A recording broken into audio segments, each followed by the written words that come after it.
let's have at it. With Tyler, we saw a couple of throws he had to adjust to today, but just the focus and his ability to make catches when the ball's not necessarily in like the exact spot it's supposed to be. Yeah, looking at him for the draft, something we thought was a real strength of his was his hands, his ability to focus, concentrate, make those tough catches. He's a very uniquely talented, uniquely skilled young man, and that's something that he's done really, really well. At the same time, we're still coaching on a lot of different finer points of understanding sort of how those windows close tightly in the NFL and how you got to be great at that. You can't relax even for 1 second. He's like I said, uniquely physically talented and really, really good at those types of things. And, that's what you need in this league. Coverage is going to be tight. The passes are going to have to be in different areas. You're going to have to make some of those tough, strong-handed catches and really focus on finishing those things. He's had a nice start, had a nice day at it today, and we'll give him plenty more reps, I'm sure. How good of a challenge is it to go against loose defense when you're evaluating these two quarterbacks and making a decision? Yeah, it's good.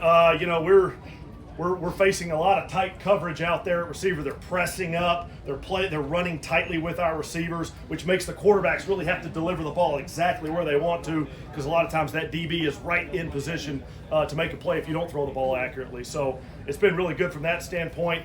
Schematically, we're a couple of installations in. We've got a little bit of the scheme in, but more of it's coming, which means more of it's coming from Lou and those guys on defense too. So we're going to have a bunch of different looks, different blitzes, different fronts coming at us. I'm sure you'll see it here soon. We're trying to get ready for it here soon. So all that stuff makes you better, right? It's that old iron sharpens iron type of thought process. But the more varied looks we can get, the tighter coverage looks we can get, it's going to be better for all of us, but really good for the quarterbacks and the receivers. Does that force the quarterbacks to maybe be a little more on it in terms of the protection schemes? It does. I mean, it's the entire protection unit, which oftentimes in this league is O-line, running back, quarterback. Different guys are making different decisions within how you want to do your protections. But yeah, those centers up front, that offensive line up front, the quarterbacks and the running backs all have to be really, really tuned in. Every training camp you go against your own defense, you have to set a sort of training camp rules, and you get to work, and we have these million play walkthroughs back there where they're bringing every blitz they can draw up, and we have to really work through that. We have to be sharp at the center position, but we have to be really sharp at quarterback also. That's right. When you're going through training camp, during a game week, if there's a guy like Ward out there, maybe you're like, hey, know where he is, and maybe just be a little, maybe don't throw it over there. In training camp, do you tell the quarterbacks, like, maybe take that a little bit out of your head a little bit, or? Yeah, a little bit. I mean, we're teaching and installing plays. We're getting ready to run our plays ourselves. So a lot of times, you got this set of plays that you're learning, teaching, installing. The guys are going to go run them. We're not going to specialize who's where a lot of times. Now, at quarterback, a big part of playing quarterback is evaluating opportunities. Am I going to throw that? Am I not going to throw that? Sometimes within a pass play, we might have a one-on-one opportunity, and they have to make a decision. Am I going to work that, or am I going to work this three-man scheme over here? They're going to take that into account. You're not going to stop those guys from taking that into account because they want to get completions, make big plays, have success, all that. But within the grand scheme of things, we are running our offense and getting it installed and getting it taught. We're trying to let all our guys sort of run all the routes. It's a great time of year to see who's best at what route and really give everybody a fair shake at it. Sometimes you get into the season, you really focus on specialty things for different guys that they do really, really well. This time of year, we try to sort of let everybody get their reps at everything and see how it falls. So, yeah, we'll throw the ball at whoever, but as you go, those quarterbacks sort of start figuring that out, and they start sort of maneuvering in different areas. Jim Bob, now that you've had a chance to work with Tyler for a bit, does he remind you of any other tight end in this league?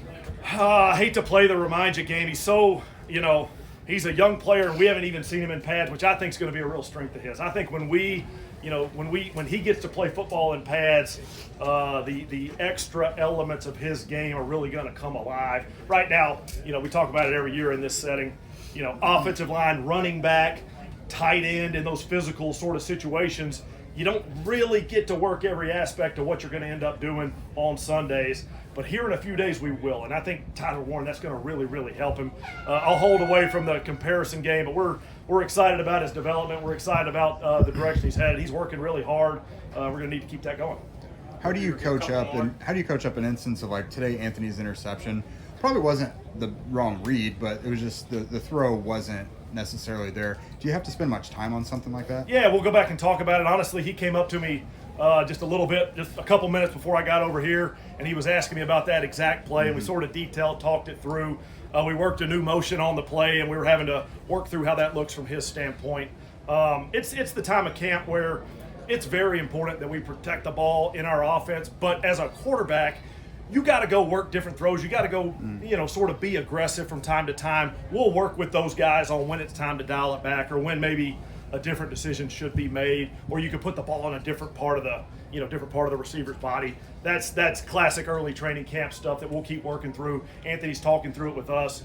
He'll learn from it and get better. These things will happen. We'll clean them up and get going. Are mistakes something that you look forward to as a coach because they can be teaching points? A little bit, yeah. You're not supposed to say that, but I just did. A little bit, absolutely. That's a great sort of understanding. We look to put our guys in positions where they have to grow. To do that, you have to make everything a little bit harder.